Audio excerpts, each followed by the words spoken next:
the knowledge and truth, with the hearts fulfilled with the devotions and minds. To open the learnings, let's offering our prayers for the gratitude. I request everyone to kindly stand up, please, and join us, Ma Saraswati Vandana. Let us divine melody event our spirits and also fill with the space with the peace and positivity.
Doctor नाट्य पाटील 1967 मध्ये start केलेले आहे. त्यानंतर 1967 मध्ये high schools, junior colleges, त्यानंतर senior colleges, त्यानंतर वायशम असेल ते सगळे स्टार्ट केले. मग सरांनी नंतर 2023 मध्ये ग्रामीण भागातील विद्यार्थ्यांना उच्च दर्जाचे शिक्षण देण्यासाठी 2023 मध्ये सरांनी डी फार्मसी कॉलेजची स्थापना केली. पण जेव्हा 2023 मध्ये कॉलेज चालू झालं त्यावेळी जे ॲडमिशन घेतलेले आहेत फर्स्ट इयरचे विद्यार्थी टोटल 44 स्टुडंट्स होते 2023-24 ॲडमिशनमध्ये. त्या विद्यार्थ्यांनी संस्थेमध्ये काही नसताना विश्वास ठेवून ॲडमिशन घेतले.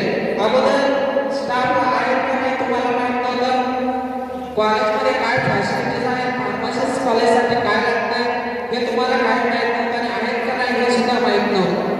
तरी पण तुम्ही संस्थेवर आणि कॉलेजवर विश्वास ठेवलं. याने आमच्या भविष्याला धोका न देता सगळे आमचे पूर्ण करतील आणि आमचं भविष्य उज्ज्वल करतील असा तुम्ही विश्वास जे ठेवलेले आहेत, तुम्ही तुमच्या पॅरेंट्स आणि तुमचे नातेवाईक जे असतील त्यांना अगोदर मी त्यांचा आभार मानतोय. कारण तुम्ही सगळ्यांनी विश्वास ठेवला आणि ॲडमिशन घेतलं म्हणून आम्ही 2023 मध्ये फार्मसी कॉलेज चालू करू शकलो. नाहीतर तुम्ही जर विश्वास ठेवला नसतं की बाबा इथं स्टाफ आहेत का नाही आहे, लॅब आहेत का नाही, क्लासरूम आहेत का नाही आहे, असे तुमची जर शंका आली असती तर त्याच्यामध्ये हे नव्हतं. पण आमचं जे सक्सेस झालं त्याच्यामध्ये तुमचं महत्त्वाचं पार्टिसिपेशन होतं. आज आपण फर्स्ट बॅच आमच्या फार्मसी कॉलेज स्टार्टिंगची पहिली बॅचचा आपण निरोप समारंभ देताना एका साईडला आम्हाला सगळ्यांना दुःख होते पहिली साईड आणि दुसरी साईड काय होतं मला आनंद होतोय की आम्ही पहिली बॅच फार्मसी कॉलेज स्टार्ट करून ग्रामीण भागामध्ये संतमध्ये फार्मसी कॉलेज स्टार्ट करून आम्ही एक बॅच निरोप समारंभ देतोय हे आम्हाला अतिशय आनंद होतो. दुसरी दुःख होते कारण तुम्ही 2 वर्ष आमच्या बरोबर हसत खेळत शिक्षण घेतला. त्यानंतर आमचे स्टाफ असतील, संस्था असेल, तुमची पॅरेंट्स असतील, नातेवाईक असेल, तुम्ही सुद्धा सगळ्यांनी आम्हाला सपोर्ट केलेले आहे. कारण नवीन कॉलेज असल्यामुळे एक फॅसिलिटी असते, एक फॅसिलिटी नसतं. त्याच्यामध्ये तुम्ही सगळ्यांनी समजून घेऊन जरी तुम्हाला बाहेर कोणी विचारलं की कॉलेजमध्ये फॅसिलिटी आहे का तुम्हाला, तुम्ही आनंदाने सांगत होता की सगळे आम्हाला फॅसिलिटी मिळतात, सगळे स्टाफ आहे, सगळे प्रॅक्टिकल्स होतात. हे तुम्ही असं फीडबॅक दिलेलं आहे चांगलं आणि तुम्ही असं पुढं असंच द्यायचं आमच्या कॉलेजचे फीडबॅक म्हणून मी तुमच्यावर विश्वास ठेवतो आणि तुम्हाला धन्यवाद देतो. त्यानंतर पहिली बॅचचे रिझल्ट सुद्धा चांगले लागलेले आहेत आणि यावर्षी सुद्धा आम्ही चांगलंच लावणार आहे. त्यानंतर शिक्षण, त्यानंतर स्टाफ सुद्धा आम्ही फुलफिल रिक्वायरमेंट केलेले आहेत. त्यानंतर आता तुम्ही डी फार्मसी झाल्यानंतर जेव्हा आता तुमची फायनल एक्झाम झाल्यानंतर तुम्ही घरी जाता त्यावेळी तुम्हाला सगळे तुमचे शेजारी विचारतात, तुम्हाला पाहुणे विचारतात, मित्रमंडळी विचारतात, झाले वाटतं फार्मसी मग आता पोरगं काय करणार आहे तुम्हाला विचारत नाही, तुमच्या आई वडिलांना विचारतात. मग त्यांना सांगावं लागतं, काय उत्तर द्यावं लागतं, तुमचं आई करणार आहे पुढं असं विचारल्यानंतर तुमच्या आई वडिलांना उत्तर द्यावं लागतं. उत्तर द्यावं लागतं की नाहीये? तुम्ही अभिमानानं सांगा की आम्ही आता जॉब करणार आहे. कारण तुम्हाला जॉब नाही मिळाला तर आम्ही सक्षम आहे, आम्ही गंभीर आहे. तुम्हाला मेडिकल टाकायचं असेल, होलसेल टाकायचं असेल, कंपनीमध्ये जॉब करायचा असेल, तुम्हाला डिग्री करायचं असेल, तुम्हाला काही असू द्या, काही अडचण असते, आम्ही स्टाफ मेंबर आहेत सगळेजण, त्यावेळी आम्ही सगळेजण सपोर्ट झाले की त्यांना पूर्ण फी बघायला लागली. पण ह्याच्या आता जे फर्स्ट इयर बॅच झाली 24-25 पासून त्यांना ABC स्कॉलरशिप अदर जे तुम्हाला स्कीम मिळतात त्याच्यामधून सगळ्यांना आम्ही फी मिळवून देणार आहे. आणि मुलींना आता शिक्षण काय झालेलं फ्री एज्युकेशन आतापासून पुढं, त्यामुळे मुलींना शिक्षणाची फी भरायची काही गरज नाही. मुलांना सुद्धा सगळे ABC स्कॉलरशिप मिळतात. त्यामुळे उच्च दर्जाचं शिक्षण, उच्च शिक्षण, ग्रॅज्युएट, बी फार्मसी ज्यांना करायचं त्यांनी करू शकतात. त्यानंतर मेसेज द्यायचा की आता आम्ही बघितलं समाजामध्ये, कारण तुमचं आता शिक्षण झाल्यानंतर मुलं असतील, मुली असतील, सगळ्यांनी काय करतात आता पुढचं नियोजन काय असणार आहे सगळ्यांचं तुम्हाला माहिती नसणार आहे. आता पाहुणे मंडळी असतील तुम्हाला विचारतात तुमची मुलगी देत आहे का आमच्या मुलाला, आमची मुलगा आहे असं विचारतात. आलं का लक्षात? मग याच्यामध्ये मी ऑब्झर्वेशन केलं. मी आता 2011 पासून या एज्युकेशन फार्मसी फील्डमध्ये आहे, 10-15 वर्ष झालं. याच्यामध्ये काय होतं, लग्न झालं की वर्ष 2 वर्षानंतर परत त्यांचं डायव्हर्स होतं. मग ह्याच्यामध्ये कोण कमी पडतंय? एक तर मुलगीला मुलगा पसंत नसतो, नाही तर मुलाला मुलगी पसंत नसते, घरच्यांच्या जबरदस्तीने केलेले असतात लग्न. मग असं होतं कामा नये. त्यामुळे तुम्ही काय करायचं, तुमची मर्जी नसेल तर तुम्ही घरच्यांना सरळ सांगायचं आम्ही ह्याच्या मुलाबरोबर लग्न करणार नाही. मग ह्याच्यामुळे काय होते, आपलं आयुष्य हे होत जाते. मला काय मी 2 शब्द सांगायला सरांच्या अनुभवातून असं व्यक्त झालं की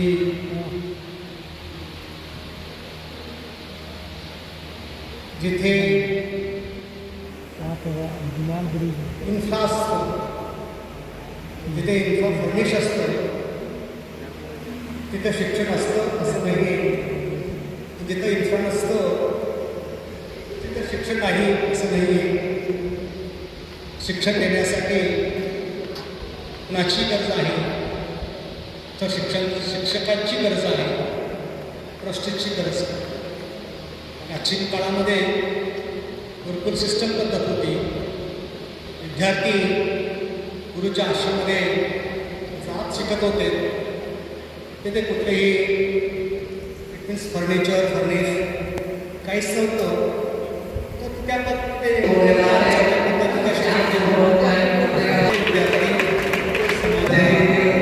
संबोधन करून संस्कार देत होते. तर सरांच्या मनोगतात हे व्यक्त झालं.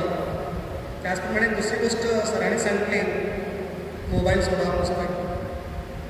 खरोखरच विद्यार्थी मित्रांनो, तर हे जे मोबाईलवर यूज जे आहे हे चांगलं पण आणि वाईट पण आहे, दोन्ही आहे. पण आपल्या खेड्यापाड्यातील आपल्या पंचक्रोशीतील जी शेतकऱ्यांची, कामगारांची, अत्यंत दुर्बल घटकातील तुम्ही जी मुलं आहात, तुमच्या आईवडिलांना हे कॉलेजच्या फीसुद्धा भरणं कठीण असतं. पण आईवडिलांचं स्वप्न असतं की माझा मुलगा, माझी मुलगी शिक्षित झाली पाहिजे, स्वतःच्या पायावरती उभी राहिली पाहिजे, स्वतःचा एक व्यक्तिमत्व निर्माण केलं पाहिजे, गावामध्ये आपल्या कुटुंबाचं नाव कमवलं पाहिजे, असं त्यांचं स्वप्न असतं. आणि स्वतः डेडिकेशन, आईवडील स्वतः उपाशी राहून, आईवडील स्वतः पिकपिन काही गोष्टीपासून वंचित राहून तुमचं शिक्षणाचा खर्च ते भागत असतात. त्यासाठी तुम्ही तुमच्या आईवडिलांचं स्वप्न साकार करण्यासाठी तुम्ही चांगलं शिक्षण, चांगला अभ्यास करा. आणि प्रश्न विचारले, अभ्यास पूर्ण झाले का, उद्या तुम्ही परीक्षेला तयारी आहे का, असं विचारले. पण एकही विद्यार्थी किंवा विद्यार्थ्यांचं उत्तर तिथं आलेलं नाही. म्हणून सरांनी म्हटले, पोलिसांना फ्युजन घ्यावं लागेल असं सरांनी सल्ला दिलेला आहे. मुलांनो, हे अत्यंत दुर्गम भागामध्ये एक 10-20 वस्ती असलेल्या ठिकाणी तुम्ही एक मेडिकल एक दुकान काढून, जनरल स्टोर्स काढून तिथं स्वतःचं जीवन आणि समाजसेवा हे दोन्हीसुद्धा तुम्हाला करता येतं मुलांना. त्यासाठी सरांनी सांगितले की अजून काही त्यांनी चांगल्या गोष्टी सांगितल्या मुलांना. त्यासाठी तुम्ही सरांनी जे तुम्हाला मार्गदर्शन केलेले आहेत ते मार्गदर्शन तुम्ही अंगी स्वीकारावं. आणि जे पुढील भविष्य आहे ते पुढील भविष्यासाठी तुम्ही धडपड करावी. सरांनी सांगितलं, आपले कोळी सरांनी सांगितले, डी झाल्यानंतर काय करायचं. आपले जाधव सरांनी सुद्धा सांगितले, डी झाल्यानंतर काय करायला पाहिजे. तुमच्याजवळ इच्छाशक्ती असेल तर तुम्ही कुठेही कमी पडणार नाही, कुठेही कमी पडणार नाही. तुम्ही ज्यांच्याजवळ इच्छाशक्ती, विल पॉवर म्हटलं जातं, जिथं विल पॉवर आहे तिथे सर्व साध्य आहे. What we think we become. आपण जे विचार करतो विद्यार्थी मित्रांनो, त्यातून नक्कीच होतोय. फक्त विद्यार्थ्यांच्या मनामध्ये ही निर्माण झालं पाहिजे की आईवडिलांचं स्वप्न जे आहे ते डोळ्यासमोर ठेवून, आईवडिलांचं स्वप्न जे आहे ते डोळ्यासमोर ठेवून तुम्ही जर अभ्यास केला तर तुम्ही तुमच्या भविष्यामध्ये कधीही अपयश तुम्हाला होणार नाही, कधीही होणार नाही.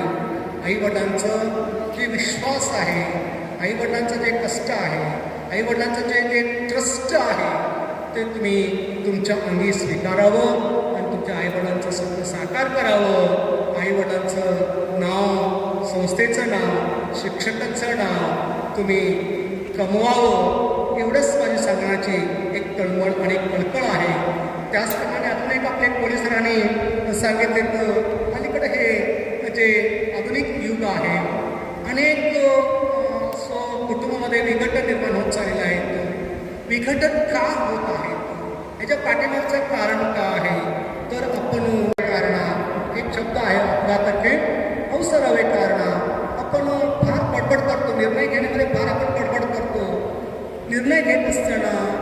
तुम्ही तुमचं विचार करून निर्णय घेतले पाहिजे, अचूक निर्णय घेतले पाहिजे.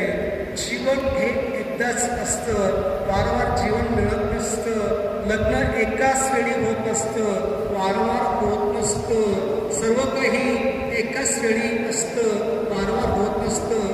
अलीकडं पोलीस ठाणे सांगत येतं प्रमाण वाढलेलं आहे, विघटनाचं प्रमाण वाढलेलं आहे. त्याला कारण काय आहे? आजची लाईफस्टाईल जी आहे ती लाईफस्टाईल आपल्यामध्ये बदलला पाहिजे. जे पारंपरिक पद्धती, जे सांप्रदायिक पद्धती जे होते ते फारच कुटुंबाला स्थिरता देणारी होते. पण अलीकडं जे काही जे पद्धत जी आलेली आहे ही पद्धत आपलं जीवन संपुष्टात आणत आहे. त्याला असं म्हणायचं आहे की तुम्ही जास्तीत जास्त मोबाईलपासून दूर राहा. मोबाईल तुमचं मानसिकता बिघडतं, नक्की बिघडतं. तुमची जी करिअर आहे, करिअरमध्ये सुद्धा बाधा निर्माण करण्याचं हे मोबाईल काम करीत आहे. जास्त मी बोलू शकत नाही. तुम्ही संस्कारी व्हा. आईवडिलांचा विश्वास व्हा. आईवडिलांना प्रेमळ एक व्यक्ती बना, एक विद्यार्थी व्हा. आणि त्याचप्रमाणे आपले शिक्षकांचं काय बाबा एक आदर्शी विद्यार्थी व्हा. आणि जी फार्मसी झाल्यानंतर तुम्ही पुढे काय कराल हेही सुद्धा तुमचं भविष्य तुम्ही निर्माण करून घेण्यासाठी काय करायचा प्रयत्न करायचा आहे. ॲक्च्युली डी झाल्यानंतर बी आहे, बी झाल्यानंतर यम आहे, यम झाल्यानंतर PhD आहे. तुमचं भविष्य तुमच्या हातामध्ये आहे. फक्त गडबड करू नका. तुम्ही काय करायचं आहे तर विचार करून पाऊल ठेवा. तुमचं भविष्य घडवा एवढे सांगतो. आणि माझे 2 शब्द मला सांगावं असं वाटलं म्हणून मी सांगत आहे. आणि आता 2 शब्द मी इथं संपवतो. कारण का म्हणजे शिक्षण संस्थेचे चेअरमन डॉक्टर वकील पाटील यांच्याकडे बघितलं या एजमध्ये जर हे एज्युकेशनचे काम करत असतील तर आपल्याला खूप मागे म्हणजे आल्यानंतर पहिलं एज्युकेशन जे दिसणार प्रश्न होतं मला जो करायचं असतं ते डॉक्टर वकील पाटील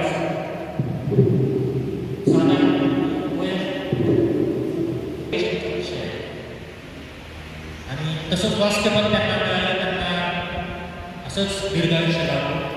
त्यांच्या डेडिकेशनमुळे सगळं उभारलेलं आहे हे जाणवतं. तर असे चेअरमन डॉक्टर आर के पाटील सर.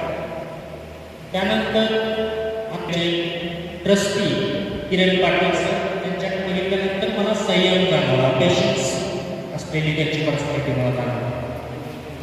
त्यानंतर आमचे मित्र अजय बिरादर सर.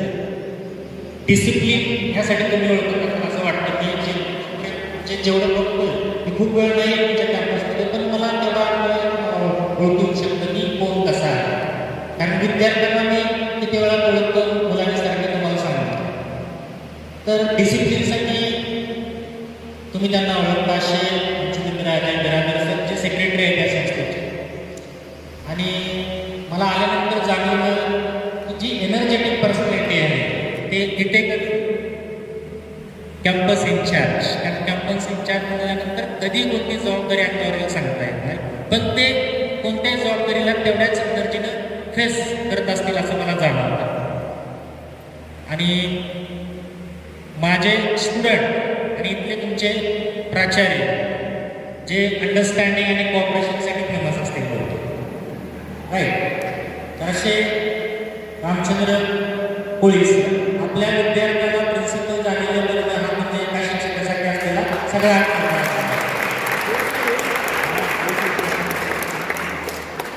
त्यानंतर हॉस्पिटल असलेले डॉक्टर सुधीर चव्हाण आणि केमिस्ट बांधवांपैकी गुरुराज पाटील असतील, मुल्ला मेडिकल, अजून काही केमिस्ट बांधव असतील जे इथं उपस्थित आहेत ते केमिस्ट बांधव. त्यानंतर इथे स्टाफ जो फार्मसीचा स्टाफ आहे पान सर बरोबर ना, तुमचे लाडके गॅरंटी सर. काय माहिती पडायचं की काळाचा आवाज फक्त किती त्याचा टेम्पो जास्त आला आणि कमी झाला एवढं मला सफिशियंट आहे त्यातलं कळतं आहे. And last but not list all you student inform first year and second year students. First I will talk about the trust. या ट्रस्टबद्दल, या संस्थेबद्दल किंवा या अशा ग्रामीण भागामध्ये एखादं कॉलेज काढणं म्हणजे एक टास्क आहे, मोठं काम आहे. कारण या ठिकाणी असणाऱ्या अडचणी वेगळ्या आहेत. ट्रान्सपोर्टपासून सुरुवात होते, ॲडमिशन्सपासून सुरुवात होते आणि तुम्ही डे टू डे लाईफमध्ये ज्या फेस करताय त्या अडचणी इथल्या वेगळ्या आहेत. आणि अशा ठिकाणी धाडस दाखवणं आणि फार्मसी कॉलेज काढणं याच्यामध्ये कुठेही आर्थिक उद्देश 100% नाही हे मला जाणवं. याच्यामध्ये समाजसेवेची भावनाच आहे 100%. त्यामुळे इथल्या ग्रामीण भागातल्या विद्यार्थ्यांना फार्मसिस्ट होता यावं यासाठी या संस्थेने हे कॉलेज चालू केले. हे मला सांगायची गरज नाही, इथं आल्यानंतर मला लगेचच लक्षात आलं. त्यासाठी त्यांचं अभिनंदन ट्रस्टचे मेंबरचं आणि ज्यांनी ही संकल्पना राबवली की या भागामध्ये फार्मसी कॉलेज असलं पाहिजे, तर त्या ट्रस्टींचं अभिनंदन. तुम्ही सुरुवातीच्या 2 वर्षातले विद्यार्थी आहात, तर कॉलेज जे काय असतं, तर आजच्या विद्यार्थ्यांची कॉलेजबद्दलची संकल्पना वेगळी आहे. एकदम वेल फर्निश्ड इन्फ्रास्ट्रक्चर असलं म्हणजे कॉलेज असं बऱ्याच विद्यार्थ्यांचा आजचा समज आहे. पण इथं आल्यानंतर मी जे बघतोय की तुमचं ज्या शिक्षकांविषयी असलेलं प्रेम आणि शिक्षकांची तुमच्याविषयी असलेली धडपड, हा जो टीचर आणि स्टुडंटमधला बॉन्ड आहे याला कॉलेज म्हणतात. तर कॉलेजमध्ये भिंती नसते. तुमच्या लॅबमध्ये काय आहे, तुमच्या कॉलेजमध्ये काय आहे, नवीन कॉलेज आहे, प्रो अँड कॉन्स प्रत्येक कॉलेजमध्ये असतात. आणि तुम्ही नवीन कॉलेज आहे म्हटल्यानंतर काही गोष्टी तुम्हाला जाणवल्या नसतील किंवा काही गोष्टी तुम्हाला कदाचित मिळाल्या नसतील.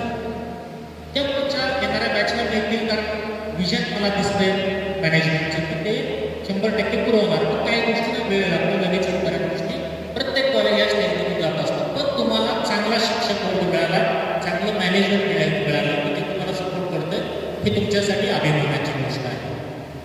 आणि पहिली बॅच जी असते बाहेर पडणारी एखाद्या कॉलेजची, ती सगळ्यात लाडकी बॅच असते, एवढं लक्षात घ्या. सगळ्या 10 बॅचेस असतील, पण इथले मॅनेजमेंट आणि इथले शिक्षक तुमच्या पहिल्या बॅचला कधीच विसरणार, हे लक्षात घ्या. आणि तुम्हाला काही कमतरता जरी जाणवली असेल या कॉलेजमध्ये, तरी येणाऱ्या काळामध्ये विद्यार्थ्यांना ती कमतरता जाणवणार नाही असं मला इथं जाणवलं. पण डेफिनेटली इथं तुम्हाला टीचिंग आणि स्टाफ जी अकॅडमिक ॲक्टिव्हिटी जो सूर असतो, एखाद्या कॉलेजचं सूर काय असतं, आत्मा काय असतं कॉलेजचं, तर तिथं अकॅडमिक ॲक्टिव्हिटी झाली पाहिजे, त्याचं शिक्षण चांगलं आहे. इथं मला जाणवतं इथल्या सगळ्या एन्व्हायरमेंट वाईट होते की इथं चांगल्या प्रकारचं शिक्षण मिळतं. बरोबर. तर फर्स्ट इयरचे पण स्टुडंट आहेत, सेकंड इयरचे पण स्टुडंट आहेत. ट्रस्ट नंतर मी फर्स्ट इयरच्या स्टुडंटकडे येतो, त्यांना मी सेंड ऑफच आहे. पण फर्स्ट इयरच्या स्टुडंटला पर्टिक्युलर डिस्कस करेल किंवा तुमचे कोण येणारे असतील तुमचे स्टुडंट, त्यांच्यासाठी मी बोलेन की फार्मसी प्रोफेशन तुम्ही निवडलं, काही जणांनी इंटेन्शनली निवडलं, काही जणांनी ॲक्सिडेंटली निवडलं, काही जणांनी जबरदस्ती निवडलं. बरोबर आहे ना? काही जणांना माहिती आहे फार्मसी करून काय करायचं, काही जणांनी तर नाही फार्मसी घेऊन टाका, काही जणांनी घरच्या निवडलं. बरोबर आहे. But money and you need to buy a mobile and medicine, to which you will give priority. तुम्हाला तुमच्याकडे पैसे आहे तर तुम्हाला एक औषध घ्यायचं महत्त्वाचं, इमर्जन्सी मेडिसिन तुम्हाला घ्यायचं, तुम्हाला मोबाईल घ्यायचा, तर तुम्ही प्रायोरिटी कशाला द्या? मेडिसिनमध्ये शुअर याचा कॉन्फिडन्स आहे तुम्हाला? बरोबर. म्हणजे एखाद्या व्यक्तीकडे पैसे असतील तर त्याची पहिली प्राथमिकता आता पैशाला खर्च करण्याची कुठं आहे? औषधात आहे. त्यामुळे जोपर्यंत मनुष्य जीवन आहे तोपर्यंत मनुष्याला व्याधी आहे, आजार आहे. बरोबर. माणूस आहे म्हणजे डिसीज आहे, डिसीज नसलेला माणूस नाही आहे, काहीतरी डिसीज आहे. हे जीवनाचं ॲक्सेप्ट करण्याची गोष्ट आहे की डिसीज नसलेलं जीवन कुणाला नाही. त्यामुळे मनुष्य आहे तोपर्यंत डिसीजेस किंवा व्याधी आहे, व्याधी आहे तोपर्यंत औषध आहे. बरोबर. आणि औषध आहे तोपर्यंत फार्मसी प्रोफेशन, म्हणजे आपल्या फार्मसी प्रोफेशनला कधीही डिक्लाईन होणार नाही, हा मी तुम्हाला ॲश्युरन्स देतो. And I congratulate you first year student as well as second year student that you have selected the right course. You have selected right course. And looking at the environment of the suggesting to you? I can also make second statement. Not only you have selected the right course, you have selected the right colleges. So your future is bright. So don't worry about that. What will happen after pharmacy?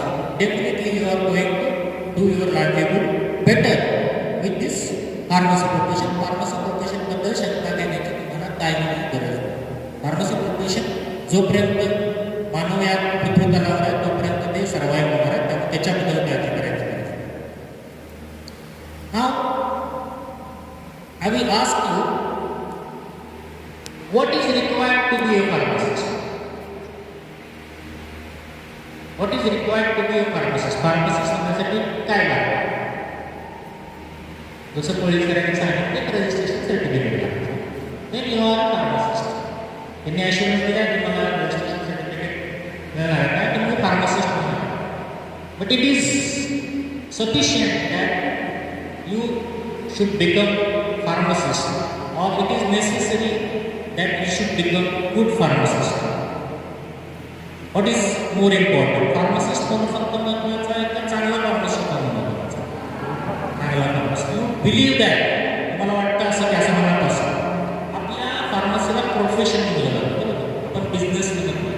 तुम्हाला प्रश्न पडला का कधी की आपण profession का म्हणतो, business का म्हणतो? आपण बिझनेस म्हणू शकतो असं ना. प्रोफेशन वर्ड काय? टीचिंगला पण प्रोफेशन बोललं जातं.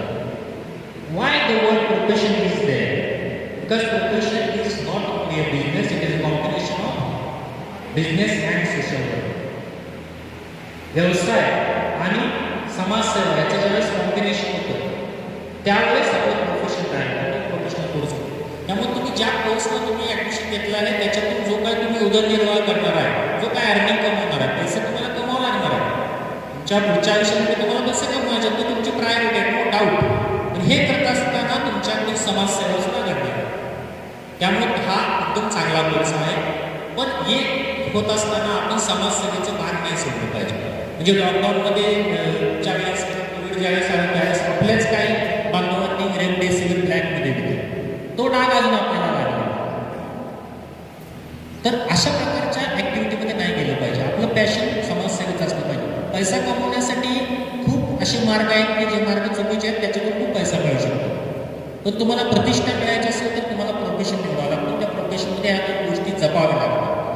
की नोबेलनेस जो आहे तो प्रोफेशनचा तो पण जपावा लागतो आणि तुमचा उदरनिर्वाह. मी असं म्हणत नाही की दुकान काढलं की फ्रीमध्ये मेडिसिन वाटा,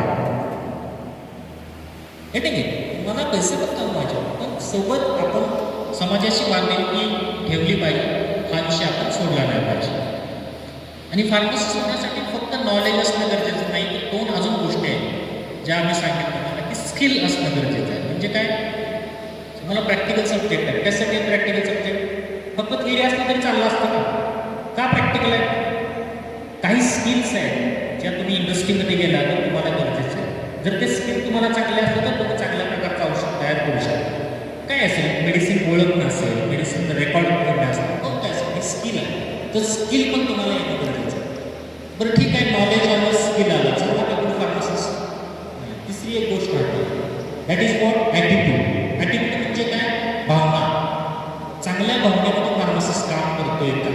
समाजासाठी चांगली भावना त्याची आहे तर तुम्हाला फार्मसिस्ट तुम्ही होणार आहे, रजिस्ट्रेशन सर्टिफिकेट मिळणार आहे. But you try to be a good pharmacist and you should acquire what knowledge as well as skill as well as attitude, good attitude. हे असं तर तुम्ही चांगले फार्मसिस्ट होऊ शकाल.